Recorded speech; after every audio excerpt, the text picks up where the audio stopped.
Bonjour à toutes, bonjour à tous. C'est avec un grand plaisir que je vous retrouve pour une nouvelle série de panoramas consacrés à la haute montagne. Et pour en parler, que de mieux que d'être au sommet de l'aiguille du Midi, un peu plus de 3800 mètres d'altitude. Et j'ai la chance et le plaisir d'avoir avec moi sur ce plateau monsieur Antoine Burnet. Bonjour. Bonjour Emmanuel. C'est toujours un plaisir de te retrouver ici sur ton lieu de travail, quelque part. La Compagnie du Mont Blanc qui a beaucoup d'actualités en ce moment, beaucoup de projets d'investissement. Et si tu le veux bien, on va faire ensemble un petit panorama également de tout ce qui va se faire sur ces prochaines années.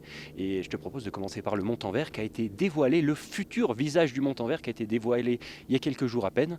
Et là, concrètement, on a vu les choses en grand et on repart pour 30, 50, 100 ans sur le futur.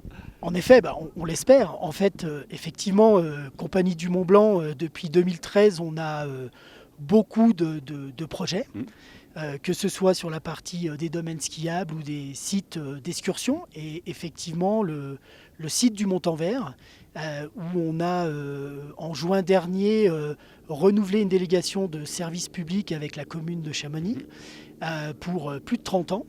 Et sur le site du Montanvert, avec l'engagement de refaire une partie des installations, et notamment l'installation majeure qui est la télécabine, qui permet de descendre à proximité du glacier, de la mer de glace.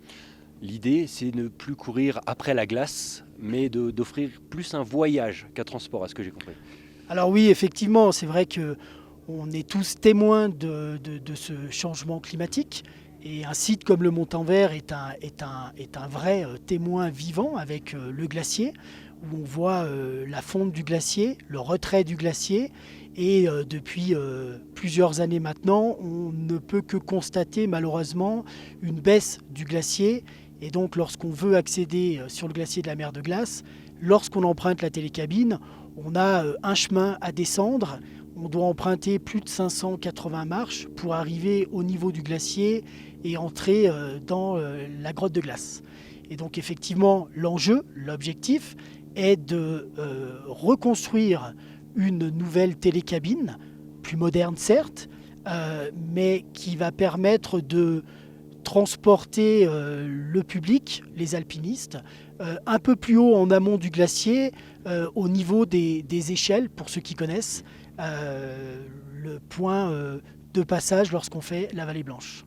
Alors ça, c'est forcément un énorme projet qui va occuper les quelques prochaines années. L'objectif, c'est d'ici fin 2023, début 2024, être opérationnel ? Alors, concernant le chantier de la télécabine de la mer de glace, le chantier va débuter dès cet automne et va se poursuivre en 2022 pour une mise en service de la télécabine en décembre 2023. Ensuite, autre projet important sur le site du Montanvert, on parle de constat réchauffement climatique, on parle des glaciers, on parle de l'environnement, on parle de la nature, on parle des montagnes, de tout ce qui se passe depuis plusieurs années maintenant. Et donc on a souhaité associer à cette requalification du site du Montanvert avec cette télécabine, également de pouvoir construire un nouveau glaciorium qui sera un centre d'interprétation des climats, du climat et des glaciers. Ça, aujourd'hui, c'est un outil un peu incontournable. Enfin, il est devenu vraiment nécessaire pour que les gens comprennent finalement ce réchauffement climatique et l'impact sur nos montagnes. Bien entendu, effectivement. Puis, je crois que c'est un outil ou un musée qui n'existe pas. Aujourd'hui, personne n'a ce type de proposition.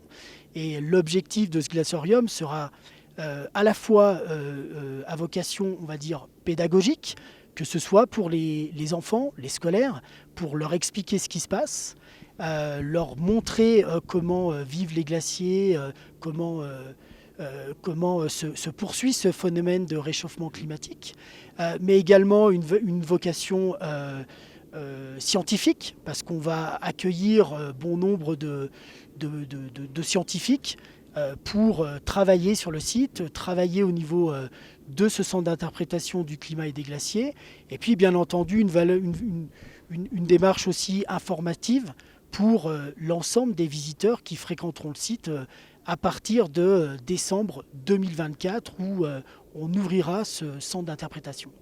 Aujourd'hui, de vouloir rendre ces sites d'altitude, ces sites touristiques un peu plus ludiques, un peu plus informatifs, c'est un peu dans l'air du temps. C'est-à-dire que il y a eu toute la partie ici même à l'Aiguille du Midi avec la création du Tube, de plusieurs expositions sur les pionniers, les premiers hommes, etc. On le voit se développer au Montanvert, mais c'est également le cas du côté du TMB. Alors oui, oui, effectivement. Alors la volonté, c'est pas forcément de créer du ludique, mais d'aménager ces différents sites en respect, bien entendu, avec l'environnement, avec le cadre unique qui s'offre à tous ces sites, mais de pouvoir expliquer, de pouvoir montrer à nos visiteurs ce qu'est la montagne. Et effectivement, un autre projet sur lequel nous sommes déjà en train de travailler, c'est le projet de modernisation du site du tramway du Mont Blanc, alors qui passe en plusieurs étapes entre 2021 et 2026, avec notamment dans la première phase du chantier, c'est celui du renouvellement des trains historiques du tramway du Mont Blanc, où on va pouvoir mettre en service dès la fin du printemps 2022 des nouveaux trains qui vont remplacer ces trains centenaires qu'on connaît tous et qui ont fait, on va dire, qui ont La bien Jeanne, la vécu. Marie. Voilà. Alors par contre, on retrouvera les mêmes noms sur les nouveaux trains. Il y a quand même le côté un petit peu patrimonial qui reste très présent. Bien entendu, parce que ces sites-là sont forcément des sites qui ont une vocation à démontrer et à expliquer le patrimoine de la montagne, le patrimoine de Chamonix, le patrimoine de Saint-Gervais. Voilà, donc du coup, effectivement, on conservera sur le tramway du Mont Blanc les noms historiques des anciennes motrices. L'idée, c'est donc de faire quelque chose qui est un peu plus en adéquation avec son temps et également de poursuivre donc, le cheminement du tramway du Mont Blanc pour le monter jusqu'au fameux refuge du Nid d'Aigle. J'ai envie de dire, pourquoi on n'y avait pas pensé avant? Qu'est-ce qui avait fait qu'on s'arrêtait à quelques centaines de mètres? Alors, je ne crois pas me tromper en disant que les pionniers qu'on crée le tracé du tramway du Mont Blanc avaient bien pensé à poursuivre ce tracé jusqu'au sommet du Nid d'Aigle, au niveau du refuge. Malheureusement, à l'époque, ils ne disposaient pas des mêmes outils, de la même technologie. C'est une bonne raison. Voilà. Mais du coup, nous, on fait que, en fait, achever, on va dire, le projet ambitieux et visionnaire qu'ont eu ces pionniers lors de la création du tramway du Mont Blanc. Et effectivement, on va faciliter du coup l'accès au sommet du Nid d'Aigle pour l'ensemble des visiteurs et même des alpinistes qui vont enfin, comme ils le disent tous, arriver à plat. Une fois n'est pas coutume. Bon, alors c'est vrai que ça fait des gros chantiers. Pour autant, il y en a vraiment pour tous les goûts dans la vallée. Et bien évidemment, le chantier des Grands Montets. Nombreux sont ceux qui attendent avec impatience de voir le nouveau visage des Grands Montets. Là aussi, il y a encore un petit peu de travail. Alors oui, effectivement, depuis malheureusement le sinistre qu'on a connu sur la gare intermédiaire de Lognan-les-Grands Montets il y a quelques années, qui nous a du coup privé de ce sommet mythique des Grands Montets avec un accès avec un téléphérique. On a forcément eu à cœur de vouloir reconstruire cet accès au sommet des Grands Montets.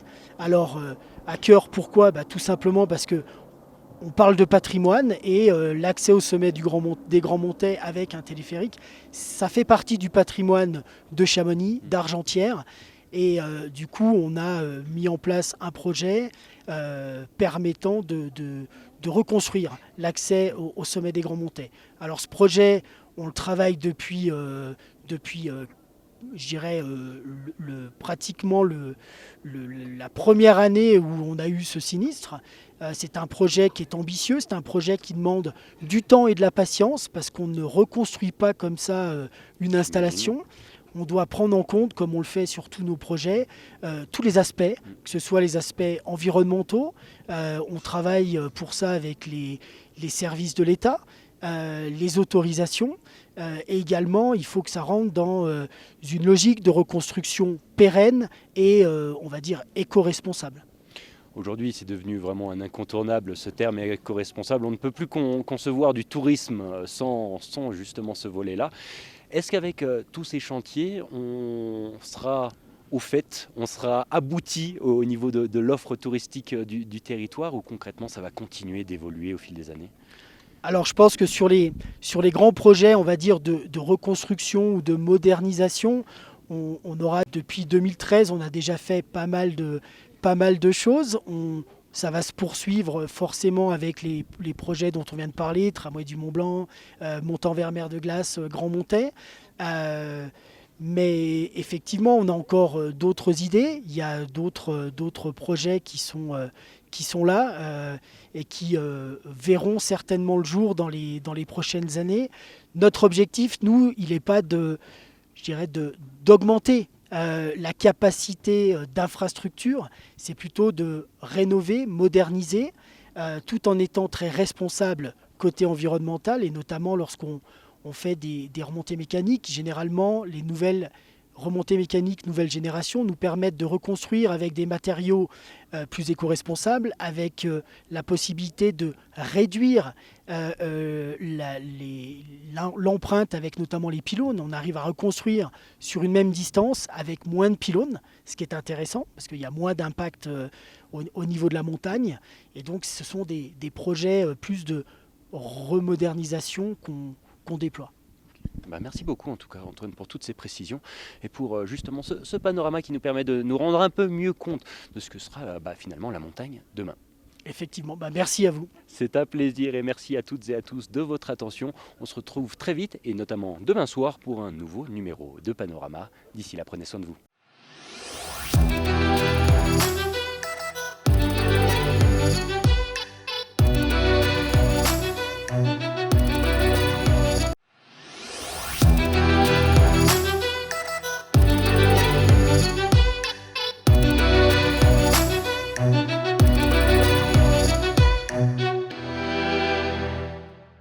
Bonjour à toutes, bonjour à tous, c'est un plaisir de vous retrouver pour un nouveau numéro de Panorama. Comme toute la semaine, nous avons posé nos caméras au sommet de l'aiguille du Midi, 3800 et quelques mètres, pour parler haute montagne. Et pour beaucoup mieux en parler que moi, j'ai le plaisir d'avoir sur ce plateau avec moi Monsieur Claude Jacot. Bonjour.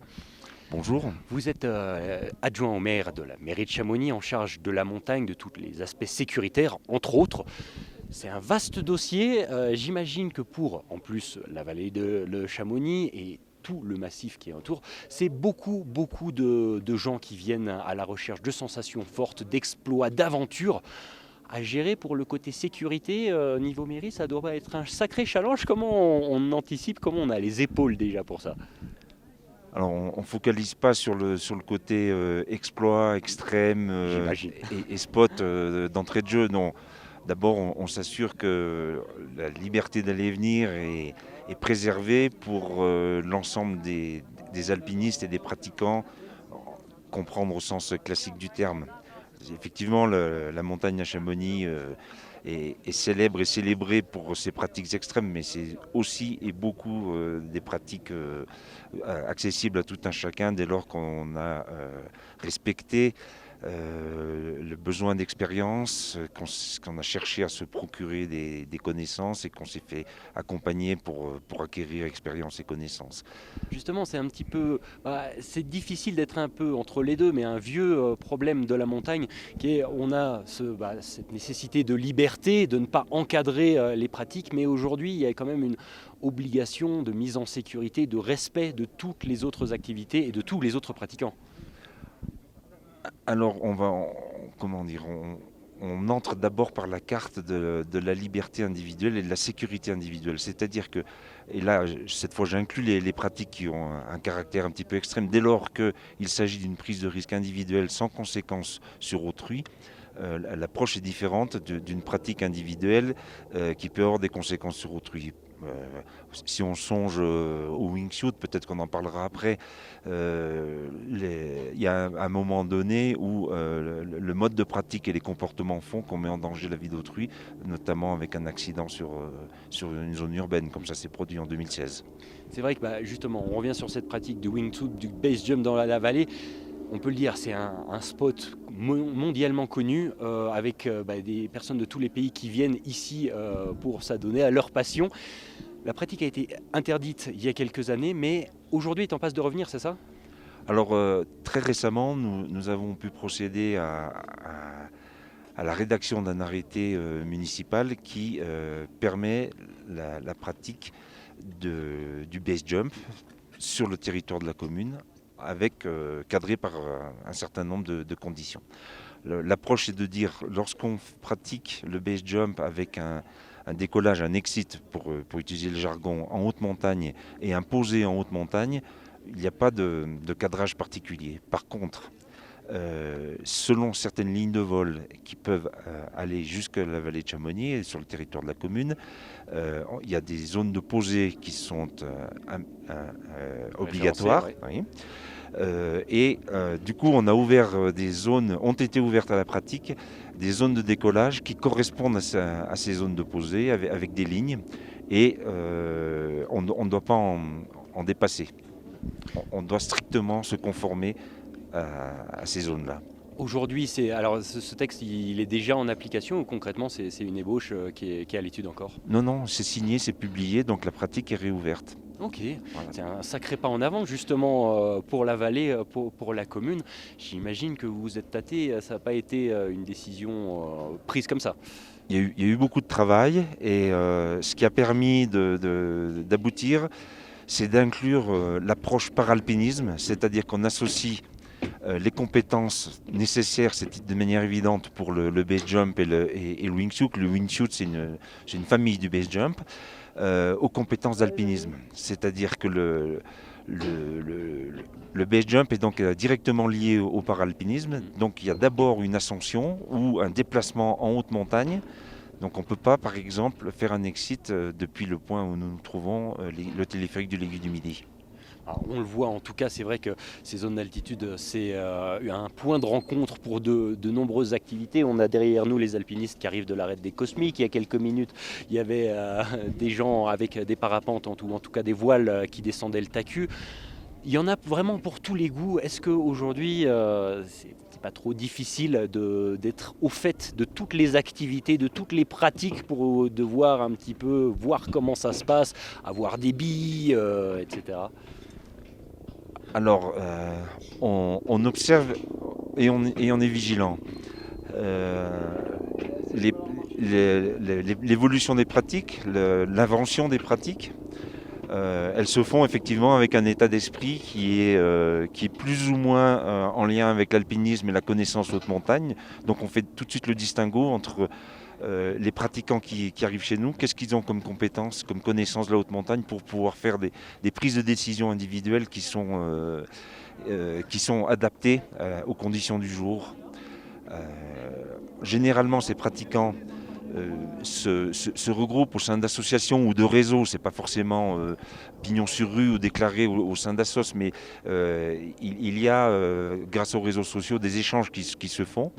Et après, la subtilité, c'est d'essayer de voir effectivement si le développement lui-même, dans ces groupes d'influenceurs, entre guillemets, il y a suffisamment de discernement et d'autorégulation, c'est-à-dire le fait d'avoir bien compris que l'esprit de liberté dont il bénéficie et qu'il revendique, il est compatible avec les autres pratiques et avec la présence d'autres personnes sur site.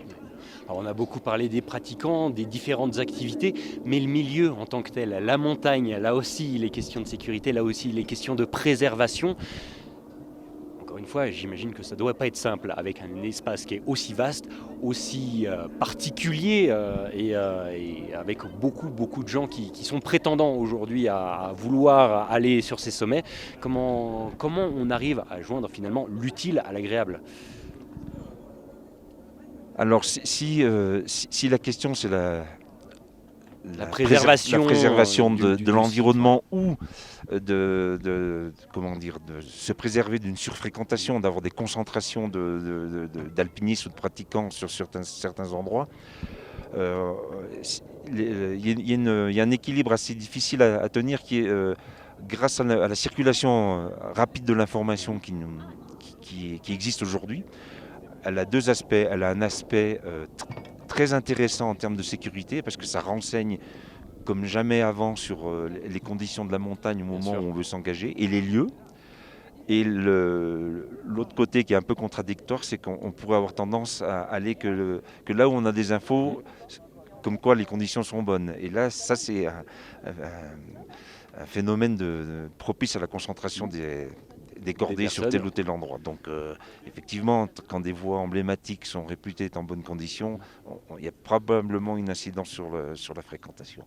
Mais on a aussi d'autres alpinistes, d'autres pratiquants, quelles que soient les pratiques, qui eux essayent de recomposer la condition générale de la montagne et qui se posent la question, c'est bon à tel endroit, est-ce que si je vais rencontrer beaucoup de monde là, est-ce qu'il n'y a pas quelque chose qui ressemble, qui est situé ailleurs, mais dont on n'a pas parlé, et je vais à ce moment-là retrouver ma liberté d'être seul, profiter d'une montagne en bonnes conditions, et avec une fréquentation raisonnable. C'est vrai que ça me fait penser à la pratique de pentraide aujourd'hui, avec beaucoup de skieurs qui vont chercher les conditions en fin de saison d'hiver et qu'on retrouve ce qui était finalement vraiment une niche il y a encore quelques années, aujourd'hui est en train de se démocratiser. Ça ne doit pas être évident, on arrive justement à trouver cet équilibre entre sécurité des pratiquants, conservation des espaces de jeu. Alors, pour le coup, sur ce thème-là, en dehors du message que j'essaie de faire passer à l'instant, on n'a pas de levier. On n'a pas de levier et les pratiquants ne devraient pas avoir besoin du levier mairie en cadre juridique ou cadre réglementaire. Et à ce jour, il n'existe pas. Donc, être un skieur de pentraide ou un snowboarder de pentraide, c'est aussi intégrer ça que dans mon comportement, dans la face, s'il y a trop de monde et que je sais qu'il va y avoir beaucoup de monde et que je ne suis pas le premier, je n'y vais, j'essaye de trouver un autre itinéraire. Et si maintenant il y a un nombre raisonnable, on joue sur les distances de sécurité, mais une distance de sécurité, elle est liée, elle n'est pas mesurée en mètres, que ce soit en distance linéaire ou en dénivelé, elle est liée à la configuration du terrain. Et globalement, il y a eu le niveau de compétence, il est très élevé en moyenne, très très élevé. Alors aujourd'hui justement, est-ce que, on le sait, les pratiques se multiplient, ça va très très vite. J'imagine que ça demande quand même un travail un petit peu en amont de rester au fait de tout ce qui se crée, presque pour savoir un petit peu les hypothèses, les cas de figure qu'on peut avoir dans la saison qui va arriver. Oui, la montagne est question de passion. Et y compris dans les sphères où on échange sur ce type de thème, sur la réalité de la situation, les risques encourus, le développement des pratiques. Donc oui, on observe beaucoup et on essaie alors, soit directement, lorsqu'on a l'occasion de sortir, je dirais on a l'œil très affûté. Après, la presse, les réseaux relatent un certain nombre d'images. On a vu récemment une vidéo sur un base jump pas loin d'ici, avec 27 mètres de chute. Bon, on comprend vite que c'est affaire extrême. En l'occurrence, on fait confiance aux individus pratiquants qui vont savoir, on l'espère, s'auto-évaluer par rapport à ce qui est proposé. Donc non, je ne suis pas un pratiquant de base jump et ce n'est pas mon expérience qui va me permettre dans des discussions d'apporter un point de vue technique. Mais ça va dans le bon sens aujourd'hui.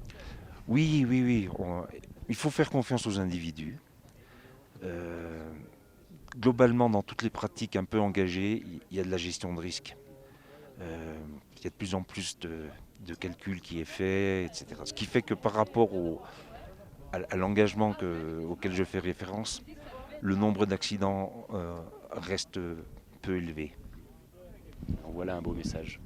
Merci beaucoup en tout cas Claude Jacou d'avoir répondu à toutes mes questions qui n'étaient pas faciles, il faut bien le reconnaître. Merci pour vos questions. C'était un plaisir et merci à vous de votre attention et de votre fidélité à l'information sur 8 Mont Blanc. On se retrouve très vite pour un nouveau numéro de Panorama. D'ici là, prenez soin de vous. À bientôt sur notre antenne.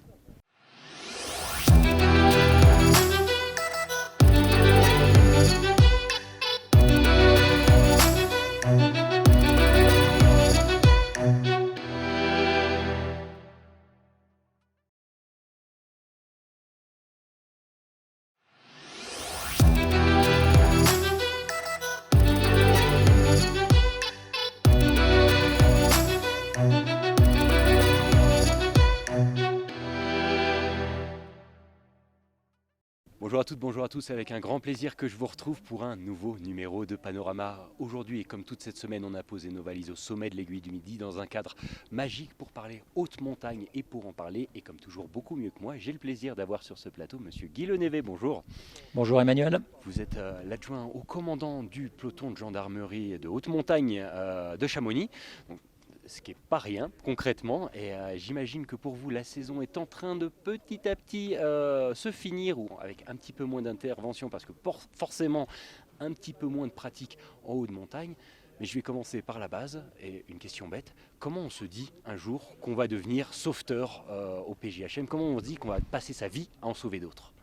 Alors là, c'est une question, je pense, qui est très personnelle. Je ne pense pas qu'il y ait de bonne ou de mauvaise vocation, si je peux reprendre un peu ce début de grande citation. Je pense que pour ma part, c'est avant tout des rencontres. Et c'est vrai. Un personnage important, c'est mon père, qui m'a remis dans le droit chemin en me disant « il faut que tu fasses ton service militaire ». Voilà. Et à l'occasion du service militaire, j'ai découvert la gendarmerie. J'ai découvert la gendarmerie de montagne. Et ça a été une vraie révélation pour moi. Je suis venu en stage ici dans les années 90 et on m'a fait visiter la DZ des Bois, lieu d'où partent tous les secours. Et là, j'avais vraiment des yeux, je me souviens de ce jour-là comme si c'était hier. J'ai des yeux grands, écartés. Je me suis dit, c'est vraiment ça que je veux faire. Donc, ça a été la suite et logique, à partir de là, voilà, j'ai mis le pied à l'étrier. C'était l'objectif. Et étape après étape, j'ai réussi à atteindre cet objectif-là plusieurs années plus tard. Voilà. Aujourd'hui, donc c'est dans le grand bain. La passion, elle est toujours là. Les étoiles dans les yeux aussi. La passion est toujours là. C'est un peu le constat que je me suis fait il y a quelques semaines. J'ai quitté le centre de formation pour rejoindre le PJHM de Chamonix, que je connaissais déjà, avec pas mal d'inquiétudes. Est-ce que je vais être encore au niveau? Est-ce que l'envie est toujours là? Est-ce que les contraintes liées à cette activité opérationnelle très intense ici à Chamonix, est-ce que je vais encore aimer ça? Et puis au bout de quelques heures, ça a marché, c'était là, j'étais rassuré, et puis c'est reparti. Quand on pense aux interventions, au travail du peloton de gendarmerie de haute montagne, forcément on pense à l'hélicoptère, à Chouka, aux interventions. C'est une partie finalement de votre métier, mais j'imagine que les journées ne sont pas exclusivement composées de sauver des alpinistes en détresse. Alors bien évidemment, notre activité principale, c'est le secours. On a eu droit à une démonstration il y a quelques minutes là, dans la face nord du TACU avec l'évacuation d'un alpiniste. C'est notre cœur de métier, on se prépare, on se forme pour ça et bien sûr, notre engagement, il est là. Bien évidemment, la gendarmerie, le peloton de gendarmerie de haute montagne, c'est la gendarmerie. Et la gendarmerie, ce n'est pas que ça. Par exemple, ici, à travers ce site-là, on a plusieurs exemples des activités qu'on peut qualifier d'annexes. On aurait le contrôle de professionnels. On vient de temps en temps ici, surtout à la sortie de la grotte, qui permet d'accéder à la haute montagne. On procède à des contrôles de professionnels, donc assez régulièrement. Ce site également nous permet de nous entraîner. On monte de temps en temps sur cette terrasse même, là, on monte de grosses opérations qu'on pourrait imaginer faire par mauvais temps ou de nuit pour aller chercher donc des alpinistes, donc coincés par exemple sur l'arête des Cosmiques. Et puis on a aussi des missions encore plus exceptionnelles. Je pense notamment à une mission qu'on a réalisée avec le GIGN.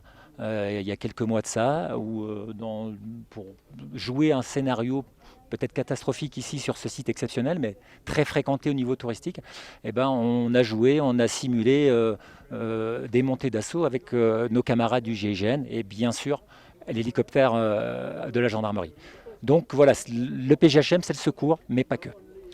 Aujourd'hui, on l'a dit, il y a des périodes fastes dans l'année, forcément les périodes de forte fréquentation touristique, mais le travail doit quand même un petit peu évoluer au fil des années. J'en veux pour preuve la multiplicité des pratiques aujourd'hui en haute montagne. Chaque saison, il y a des nouvelles activités et forcément pour vous, j'imagine, de nouveaux sites ou de nouvelles gestions à prendre en compte. Il faut toujours être finalement au taquet. H24 et avoir un regard très, très affûté sur toutes ces nouvelles disciplines. Alors au taquet, oui, c'est un peu vrai, même si il nous faut toujours avoir ce petit temps de recul sur l'événement. C'est quelques instants de recul pour avoir la meilleure analyse possible et puis éviter de foncer droit dans le mur. Pour les activités, oui, ça a bien changé. Moi, je commence à faire partie des anciens maintenant. Donc j'ai vu quand même déjà la montagne se modifier et les pratiques bien sûr se modifier. Je prends un seul exemple, le base jump ou le wingsuit. Ça nous engage aujourd'hui dans des endroits où on ne serait jamais allé dans le cadre d'un secours. Jamais personne ne se serait allé promener dans telle ou telle face, au pied de telle ou telle face. Et les accidents, parce qu'il y en a eu quand même pas mal donc, ces dernières années, les accidents en wingsuit par exemple nous ont contraints à aller explorer d'autres endroits géographiques. Donc tout ça évolue, donc nous bien sûr ça nous demande une grande adaptation. Ce mot adaptation c'est déjà une clé de notre métier, mais encore plus par les temps là. Vous le disiez il y a quelques instants, justement, les pratiques évoluent, mais la montagne aussi. On le sait, la saison d'alpinisme a glissé petit à petit dans les ailes de saison. Aujourd'hui, c'est fini, les grandes courses en juillet, août. Pour autant, il y a de nombreux alpinistes qui viennent des quatre coins du monde, qui viennent ici pour en profiter pendant leur temps de vacances. Il y a un côté communication, prévention aussi, avec votre présence sur les voies du Mont Blanc pour vérifier les réservations, etc. Le spectre est de plus en plus large. Où est-ce que ça va s'arrêter aujourd'hui? Est-ce qu'on arrive à prendre un petit peu d'avance, à imaginer la montagne de demain, les interventions de demain? C'est là où le PGHM a aussi un rôle intéressant, puisqu'il peut servir de pont entre les pratiquants, en constatant bien évidemment ce qui se fait en montagne, à travers l'accidentologie aussi bien sûr, en ayant ce prisme-là, donc de faire le pont entre les pratiquants et puis la législation.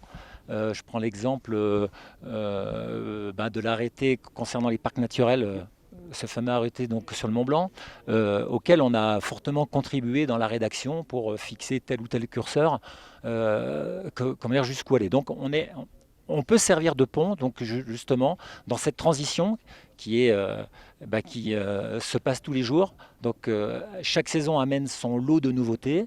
Il faut s'adapter derrière, dans nos pratiques de secourisme, mais aussi dans notre pratique de réglementation ou de législation. Donc c'est un de nos rôles aussi également. Est-ce qu'il y a des grands axes ou en tout cas des choses qui sont incontournables? Alors forcément le secours d'un alpiniste blessé, alors on lui souhaite tout le bien, mais que ce soit en crevasse, que ce soit sur une falaise, j'imagine qu'il y a beaucoup de parapentistes également que vous allez, plus la pratique du vélo, ça fait énormément de terrain de jeu pour vous, de zones d'intervention. Est-ce qu'il y a C'est quoi vos interventions les plus fréquentes finalement? Est-ce qu'on peut catégorifier, quantifier Alors, il y a un organisme qui se penche vraiment sur ces chiffres-là, c'est le SNOSM, donc le Système national d'observation des sports de montagne, qui lui classifie, déjà recense, a les chiffres de toutes les unités, donc qui font du secours en montagne, et donc dispose des chiffres précis de l'ensemble des secours, mais aussi par activité. Sur la Haute-Savoie, l'activité secours, c'est à peu près 1500 secours par an. Sur le département de la Haute-Savoie, c'est une moyenne sur les 10 dernières années. Bien évidemment, l'année 2020 a subi un petit effet, mais pas tant que ça, donc au final. Donc c'est 1500 secours sur la Haute-Savoie. Grosso modo, c'est 800 sur le massif et 700 sur le reste du département. Okay. Pour parler du massif du Mont Blanc, la principale activité, c'est l'alpinisme. Voilà, donc sans surprise. Et derrière, c'est la randonnée pédestre. Okay. Voilà. Les autres activités sont présentes, le parapente, le VTT, un petit peu de canyoning, mais elles restent quand même très en deçà des grosses familles que sont donc l'alpinisme, la randonnée pédestre et sans oublier bien sûr le ski de randonnée qui ici propose énormément d'itinéraires. Mais alors donc forcément vous êtes formé à tous les types d'interventions, tous les cas de figure. Est-ce qu'il y en a certaines qui sont plus difficiles que d'autres pour vous? Alors que ce soit techniquement ou psychologiquement parlant. Alors la formation, pour répondre d'abord dans un premier temps, la formation elle est très longue. Devenir secouriste en montagne, c'est d'abord être gendarme. Ensuite, c'est suivre tout un cursus de formation sur une quinzaine de semaines. Voilà, et ben ça vous amène forcément en montagne. Ensuite, vous accédez, si vous réussissez au test, vous accédez au Graal qui est de rentrer en PGHM. Et là, démarre une nouvelle phase de formation entre 15 et 20 semaines. Ça n'arrête jamais. Où là, c'est encore de l'alpinisme, puisque le gendarme secouriste, c'est un gendarme, il est alpiniste, il maîtrise les secours, les techniques de secours en montagne, il maîtrise les techniques de secourisme pur, et puis en plus on se rajoute la casquette d'enquêteur. On est amené à réaliser donc des enquêtes donc à la suite d'accidents graves. Donc cette formation, elle est très longue. Là-dessus, on rajoute bien sûr de la formation continue, puisqu'il faut s'adapter à toutes ces nouvelles pratiques. Donc tous les ans, j'imagine. Incessant. Donc il faut se remettre en question en permanence. Des situations plus complexes que d'autres. Je pense que techniquement, ça peut être très différent d'une crevasse à intervenir dans une paroi très raide. Ce que je retiens à titre personnel, c'est de mesurer l'engagement. Voilà. C'est de réduire les risques. C'est déjà de bien évaluer les risques, en être conscient, essayer d'avoir une vision la plus générale sur l'ensemble des risques, et puis de réduire ces risques pour que la fameuse question toujours qu'on se pose nous, c'est le bénéfice-risque. J'ai la vocation d'aller sauver des gens, mais pas à n'importe quel prix. Donc, qu'est-ce que je mets dans la balance? Pour quel résultat j'escompte? Et ça, c'est une question qui est incessante, qu'il faut et qui devrait être incessante chez nous. Le côté humain, c'est vrai qu'il est totalement indissociable du reste de votre métier. D'ailleurs, vous travaillez main dans la main avec les secours en montagne côté italien, côté suisse. Je crois savoir que vous faites des opérations triangulaires assez régulièrement. Et derrière, il faut pousser à la bonne cause également, avec typiquement le Solidarité Secours, avec le logo qu'on a à côté de nous. Effectivement, on ne travaille pas seul. Il y a différents acteurs. Au-delà des acteurs internationaux, on a d'abord nos partenaires au quotidien, que sont les hélicoptères, aussi bien de la gendarmerie que de la sécurité civile, donc les médecins, et puis les autres organismes. Donc on n'est pas tout seul. Je pense à la police nationale, je pense aux pompiers, donc bien évidemment. Et puis ce corps de métier-là, plus proprement parlé, pour la gendarmerie, on est très régulièrement touché dans notre chair. Moi j'ai perdu 16 camarades depuis que j'ai démarré ce métier. Donc le prix il est vraiment cher. On puisse parler de passion, de vocation, etc. Peu importe, le prix est vraiment cher. Et donc cette rencontre-là qu'on a donc aujourd'hui, ça me permettait effectivement de mettre un peu en lumière notre côté associatif. On a une association qui s'appelle CBio, qui s'occupe des familles de nos blessés et puis de nos disparus. Et comment on peut l'aider? Très rapidement, justement. On arrive au bout de cette émission, mais... Les réseaux sociaux vous offrent toujours la possibilité de nous retrouver ou d'appeler au PGHM. Voilà, on mène régulièrement des actions au profit des orphelins. On travaille avec une association qui est sur un plan national aussi, qui s'appelle l'Équipe de la Pescalune, qui est vraiment cette optique de s'occuper de nos orphelins, les orphelins de gendarmerie, dont les orphelins des familles de montagnards. Voilà. Merci pour ce beau message. Il ne tient plus qu'à vous de participer et de donner votre grain de sable à l'édifice pour ce beau métier. Merci en tout cas beaucoup Guy de toutes ces précisions et du moment qu'on a passé ensemble qui était fort sympathique. Merci Emmanuel, merci. Et puis merci à tous et à toutes de votre attention. On se retrouve très vite pour un prochain panorama. D'ici là, tout de bon. À bientôt sur notre antenne.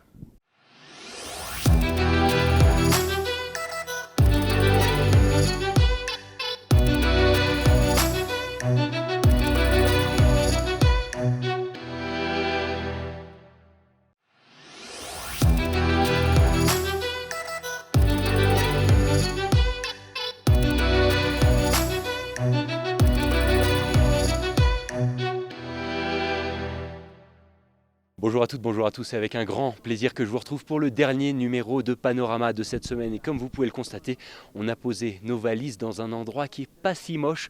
On est donc au sommet de l'Aiguille du Midi avec un invité de marque pour cette dernière de la semaine. J'ai le plaisir d'être avec Pascal Brun, bonjour. Bonjour Manu. Créateur de CMBH, Chamonix Mont Blanc Hélicoptère, pilote émérite, incontournable dans le massif. Mais tout ça, ça a commencé quand même il y a un sacré paquet d'années. Je suis désolé de te vieillir un peu, près de 35 ans aujourd'hui. Elle a commencé comment ton histoire avec l'hélicoptère? Ça s'est fait comment à la base? Alors c'est 35 ans de vol dans le massif du Mont Blanc. Sinon, en tant que pilote, c'est un peu plus que ça, puisque depuis tout petit, je rêve de faire ce métier et j'ai commencé à voler à l'âge de 14 ans. Mais à 14 ans, je ne faisais pas de l'hélicoptère parce que de toute façon, c'était beaucoup trop cher. Je me suis attaqué à l'avion pour me rendre compte à l'époque que j'étais trop jeune. Et du coup, comment on passe de l'aviation à l'hélicoptère? C'était une suite logique pour toi? Alors passer de l'avion à l'hélico, c'était d'autant plus logique que c'est ce métier de pilote d'hélicoptère que je voulais faire. Je volais quand j'étais gamin parce que c'était vraiment ça qui m'intéressait. C'était plutôt que de faire de la moto ou Dieu sait quoi, je préférais faire de l'aérien. Et l'avion m'a permis d'accéder ensuite à ce métier de pilote d'hélicoptère. M'a facilité en tout cas l'accès au métier de pilote d'hélicoptère. Donc je me suis enrôlé dans l'aviation légère d'armée de terre en 1980. J'ai obtenu mon brevet de pilote d'hélicoptère un an après. Donc en 1981, j'attaquais vraiment l'hélico. Ça fait 40 ans que je fais de l'hélico. Ça va, tu le vis encore bien, comme on disait, tu prends toujours autant de plaisir aujourd'hui? Ah bah ouais, c'est un virus, hein. T'as ça dans le sang et tu peux pas t'en passer. C'est une drogue. Pour moi, c'est une drogue. J'imagine. Bah tiens, la drogue, elle arrive. En parlant de ça, justement, forcément, ça c'est une de tes équipes, un de tes appareils. Alors ça, c'est Sébastien qui vole sur la Lily Marie, pour ceux qui sont fans de CMBH. C'est la machine sur laquelle on a une superbe pin-up. Voilà. La fameuse, bien connue justement des alpinistes aussi. Et au fil des années, alors tu as monté ta société Chamonix-Mont-Blanc Hélicoptère et tout de suite qui s'est spécialisée dans beaucoup de travaux différents. Alors vous travaillez avec les refuges, vous travaillez avec les secouristes, vous travaillez avec le cinéma. Ça s'est fait au compte-gouttes ou tout de suite déjà c'était un petit peu la base? Non, c'était la base, on est très pluridisciplinaire, hein, surtout dans ce massif où la verticalité t'impose l'utilisation d'une telle machine.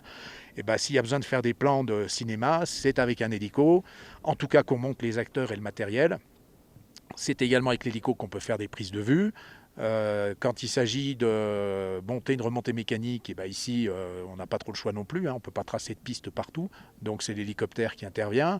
Pour le ravitaillement des refuges, c'est pareil. Pour la relève des gardiens sur certains sites, comme l'Aiguille du Midi où nous sommes aujourd'hui, quand ils étaient en travaux et que le câble était changé, on relevait tous les jours l'équipe de garde, puisqu'il y a toujours quelqu'un qui dort au sommet de l'Aiguille du Midi, on relevait le binôme de garde avec l'hélicoptère. Donc l'hélico est un outil indispensable de l'économie de montagne. Cette montagne, avec les années, tu la connais par cœur. Pourtant, on le dit toujours, le risque zéro n'existe pas. C'est quelque chose que tu sais, que tu as expérimenté. Bien sûr. En 2008, tu te crachais toi-même, justement. J'imagine que depuis, avec les années, tu as beaucoup cogité, beaucoup pensé à ce qui s'est passé à ce moment-là.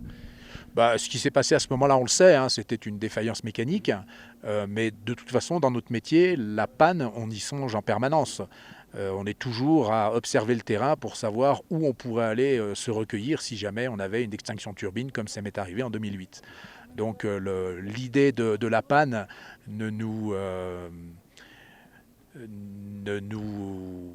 fait pas trembler à chaque fois que nous volons, mais on l'a toujours en arrière-plan, quoi. Justement, on est obligé. Le matériel c'est une conscience professionnelle. Ah, j'imagine bien, j'en attendais pas moins. Le matériel, lui, justement, a beaucoup évolué. Tu es parti avec des modèles ultra légers, alors très spécialisés montagne. Aujourd'hui, est-ce que les appareils que tu as, ils sont destinés à rester encore quelques années ou concrètement, la technologie avance très très vite et donc forcément, il faut changer le parc régulièrement? Non, il ne faut pas changer le parc régulièrement. J'ai commencé sur une machine ancienne qui était le Lama, qui était déjà un monstre mulet de l'altitude, si je puis dire. On est passé sur une machine de génération plus récente, avec un moteur qui est très performant aussi, sur lequel on nous a d'ailleurs lâché quelques chevaux ces derniers temps. Donc on est sur ce qui se fait aujourd'hui de mieux en matière de sésame de l'altitude, si je peux l'appeler ainsi. C'est vraiment un mulet fait pour lever des charges en haute montagne. C'est l'écureuil B3E qui est encore appelé H125. Et justement, tu les vois, alors forcément tu le pousses dans ses retranchements avec toutes les missions qu'on te donne à droite à gauche. Il y a un côté un peu débrouille, il y a un côté un peu système D quand même pour pouvoir finalement gérer les big bags à côté, les secours, ce que veulent faire les réalisateurs, etc. Il faut quand même beaucoup de connaissances. Oui, système D, non, c'est le métier. Simplement, il faut être de la débrouille. Hein. On a la même chose dans le cinéma, dans le métier que tu fais toi aujourd'hui aussi. Il faut être inventif et puis il faut vraiment s'intéresser à ce qu'on fait et puis tout se passe bien, quoi. Mais ça reste très très professionnel, hein. C'est très encadré. On a une autorité au-dessus de nous qui est la Direction générale de l'aviation civile qui elle-même est chapeautée par l'Agence européenne de sécurité aérienne. Donc en matière de transport public de passagers et en matière de travail aérien, on fait de moins en moins ce que l'on veut. Nous, on essaye de faire valoir le fait qu'on a un outil qui permet de faire plein de choses, mais on a des gens qui sont placés dans des bureaux et qui ne connaissent pas notre terrain de jeu et qui ne comprennent pas certaines fois comment on arrive à faire ce que l'on fait avec l'hélicoptère. Donc il y a des frictions qui se font. Aujourd'hui, il faut que pratiquement tout soit aseptisé. Nous sommes dans le milieu de la montagne, dans des métiers, je pense aux guides comme à mon métier, où on ne peut pas tout aseptiser. C'est pas vrai, c'est pas possible. Le risque zéro n'existe pas. La sécurité, on l'a omniprésente dans notre esprit, mais il y a des moments où on a l'impression, vu de l'extérieur, qu'on fait des choses extravagantes. Or, c'est pas vrai. On maîtrise simplement notre sujet. Sachant que, pour rappel, tu n'es pas tout seul dans ton hélicoptère. Tu es toujours avec un binôme qui finalement forme un équipage qui ne peut pas être minimisé. Alors Manu, je suis désolé, mais là-dessus, tu te trompes. Ah. On est très souvent très seul dans l'hélico. Autant pour Par moi. contre, non, mais tu n'as pas tort. On a un assistant de vol avec nous. Donc on part sur les chantiers avec notre binôme.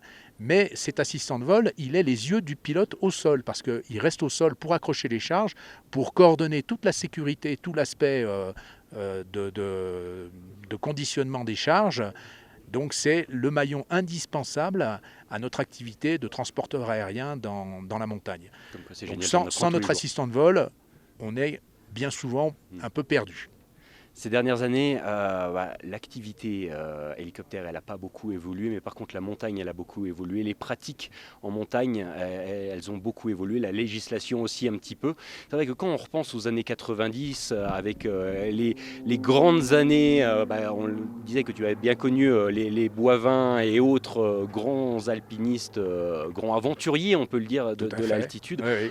Aujourd'hui, c'est plus le cas. Il y a quelque chose qui a changé. On y pense avec un peu de nostalgie concrètement, ou ça fait partie du jeu, ça fait partie de l'avancée du temps aussi? Ça fait partie de l'avancée du temps, mais il n'empêche qu'il y a une certaine nostalgie. En revanche, quand tu y songes a posteriori, je me dis que d'une manière générale, on a quand même eu énormément de chance, parce que tous ces garçons que j'adore et qui m'ont fait vibrer, ils ont quand même envoyé du gros et ils ont vachement engagé. Hein. Et quand je repense à tous ces copains, parce que finalement on n'était qu'une bande de copains, hein, et on reste une bande de copains pour ceux qui sont toujours de ce monde, eh bien ils m'ont quand même fait vachement trembler. Hein. Et j'en tremble encore pour certains.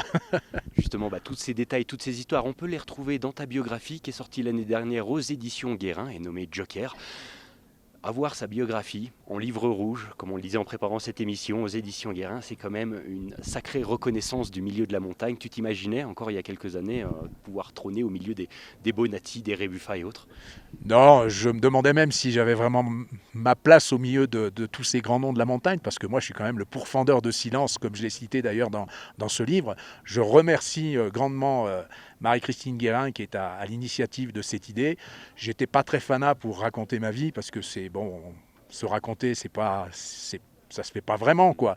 Donc c'est un collègue, c'est François Suchel, qui est commande bord sur 777 à Air France, qui écrit de son côté aussi, qui en est à son 6e ouvrage, et qui a bien voulu raconter un petit peu mon expérience de terrain. Il m'a suivi pendant toute une année sur le terrain pour pouvoir recueillir mes impressions et puis quelques anecdotes. Justement, tu t'attendais à un tel succès parce qu'il s'arrache en librairie, à ce que j'ai entendu. A priori, le livre se vend très bien, et si vous voulez l'acquérir, faites-le au travers de Chamonix-Mont-Blanc Hélicoptère. Passez-nous un petit coup de fil. Je dis cela parce qu'en fait, je reverse l'intégralité des bénéfices au profit d'un jeune biathlète qui cherche des sponsors et qui mérite qu'on s'intéresse à lui. Voilà. Et demain, comment ça va se passer Chamonix-Mont-Blanc Hélicoptère? Est-ce que tu as déjà pensé à l'évolution de l'entreprise sur les prochaines décennies? Ah oui, bien sûr, je suis arrivé à l'âge où il faut penser à passer le flambeau, mais j'espère surtout que ce flambeau va rester typiquement local, typiquement chamoniard, parce que c'est vraiment une entreprise à dimension d'artisan, et je veux absolument à ce que ça reste comme ceci. Et j'ai derrière moi des jeunes, dont un de mes fils, qui, à mon avis, sont dans cet état d'esprit. Et je les remercie d'ailleurs de m'accompagner dans cette aventure, tout comme Nadine, ma collaboratrice, sans laquelle je ne pourrais rien faire, puisque c'est elle qui gère le planning, c'est elle qui prend les premiers coups au téléphone. et qui nous permet de nous réaliser dans l'accomplissement de nos travaux quotidiens. Voilà. En tout cas, on te souhaite bon courage pour la suite et pour le futur du coup de Chamonix Mont-Blanc Hélicoptère. Merci Manu. Merci à toi d'avoir participé à cette émission. Merci à tous de votre attention. On se retrouve très vite pour un nouveau numéro de Panorama. D'ici là, prenez soin de vous avec notre antenne.